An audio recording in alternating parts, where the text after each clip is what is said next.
Hi friends, welcome back to ఉస్తా kitchen. ఈరోజు వీడియోలో lemon పులిహోర చేసుకుందాము. ప్రసాదంలాగా లెమన్ పులిహోర చాలామంది పెడుతూ ఉంటారు. నార్మల్గా లంచ్ బాక్స్లోకి అయితే మనం టేస్ట్ చూస్తాం కాబట్టి ఓకే, ప్రసాదం చేసేటప్పుడు మనం టేస్ట్ చూడం కాబట్టి కొంతమందికి పులుపు సాల్ట్ సరిపోకపోవడం అలా జరుగుతుంది. ఈ ప్రాసెస్లో చేయండి, మీకు పులుపు కానీ సాల్ట్ కానీ కారం కానీ అన్నీ పర్ఫెక్ట్గా సరిపోతాయి.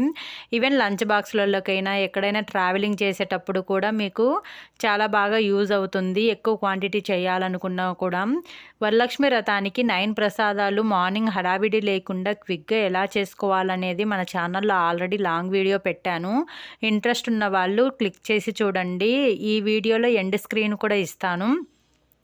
ఇలా ప్లాన్ చేసి చేసుకున్నారంటే వరలక్ష్మి వ్రతం రోజు ఎక్కువ హడావిడి లేకుండా సింపుల్గా ప్రసాదాలు చేసేసుకోవచ్చు.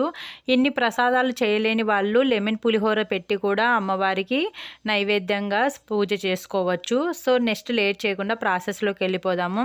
సో దీనికోసం 2 గ్లాసెస్ రైస్ తీసుకోవాలి. రైస్ 1/2 కిలో ఉంటాయండి.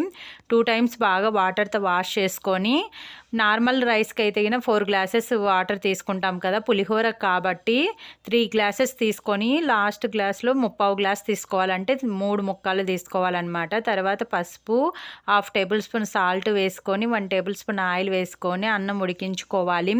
అంతలోపు మనం లెమన్ రసం చేసుకుందాము. ఇక్కడ మనం 1/2 కిలో రైస్ తీసుకున్నాం కాబట్టి ఇక్కడ 4 లెమన్స్ అనేది సరిపోతాయి ఈ సైజులో ఉన్నవి.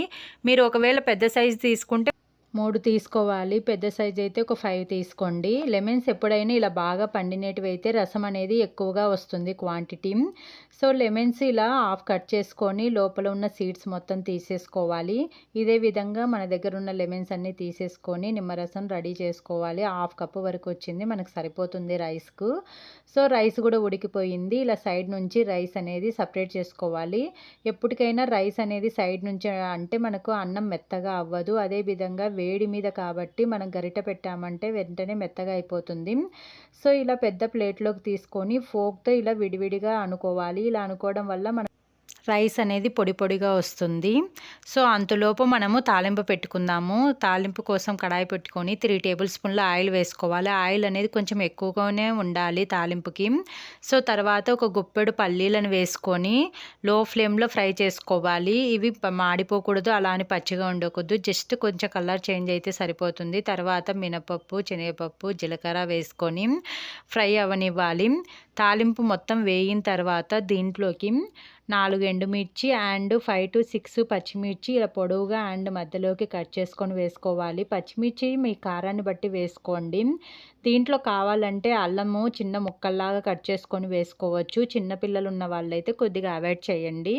ఇష్టం ఉంటే చిన్న ముక్కల్లాగా కట్ చేసుకొని అల్లం ముక్కలు కూడా వేసుకుంటే టేస్ట్ అనేది చాలా బాగుంటుంది. సో తర్వాత పచ్చిమిర్చి అనేది ఇలా కొంచెం ఫ్రై అయితే సరిపోతుంది. ఇలా ఫ్రై అయిన తర్వాత దీంట్లోకి ఫ్రెష్గా ఉన్న కరివేపాకు అండ్ ఒక చిటికెడు ఇంగువ వేసుకోవాలి. ఇంగువ స్మెల్ పడని వాళ్ళు అవాయిడ్ చేయొచ్చు. ఇలా వేసుకొని అంత బాగా కలిసే విధంగా కలుపుకొని కరివేపాకు క్రిస్పీగా అయ్యేంత వరకు వేయించుకోవాలి. ఇలా కరివేపాకు క్రిస్పీగా అయిన తర్వాత ఫైనల్గా చిన్నగా కట్ చేసుకున్న కొత్తిమీర వేసుకొని జస్ట్ ఒకసారి అట్లా కలిపేసుకొని ఫ్లేమ్ ఆఫ్ చేసుకోవడమే. మనకు తాలింపు అనేది రెడీ అయిపోయింది. అంతలోపు రైస్లో 1 టేబుల్ స్పూన్ సాల్ట్ అండ్ పిండి పెట్టుకున్న లెమన్ జ్యూస్ కూడా వేసేసుకొని కలుపుకోవాలి. సాల్ట్ అనేది మనం ఉడికించేటప్పుడు 1/2 టేబుల్ స్పూన్ వేసాము. ఇక్కడ ఒక పెద్ద టేబుల్ స్పూన్ వరకు వేసాం కాబట్టి పర్ఫెక్ట్గా సరిపోతుంది మనం తీసుకున్న 1/2 కేజీ రైస్కి. తర్వాత మనం వేయించుకొని పెట్టుకున్న తాలింపు కూడా వేసుకోవాలి. ఇలా వేసుకొని మొత్తం అంతా బాగా కలిసే విధంగా కలుపుకోండి. ఫస్ట్ గరిటెతో కలుపుకోండి, తాలింపు అనేది వేడిగా ఉంటుంది కాబట్టి. కొద్దిసేపు ఉన్న తర్వాత చేత్తో మొత్తం అంతా బాగా కలుపుకోండి. చేత్తో కలిపితేనే మొత్తం అంతా బాగా కలుస్తుంది. సో ఇలా కలుపుకున్న తర్వాత ఒకసారి చూడండి, మనకు ఆయిల్ అనేది ఇలా ఉండాలి. ఇలా ఉంటేనే మనకు పులిహోర టేస్ట్ అనేది చాలా బాగుంటుంది. మనకు పులిహోర టేస్ట్ రావాలి అంటే తాలింపు వేయించడంలోనే ఉంటుందండి. సో మీకు ఈ వీడియో నచ్చినట్టయితే లైక్ చేసి ఇలాంటి మంచి మంచి వీడియోల కోసం మన ఉస్తా కిచెన్ ఛానల్ని సబ్స్క్రైబ్ చేసుకోండి.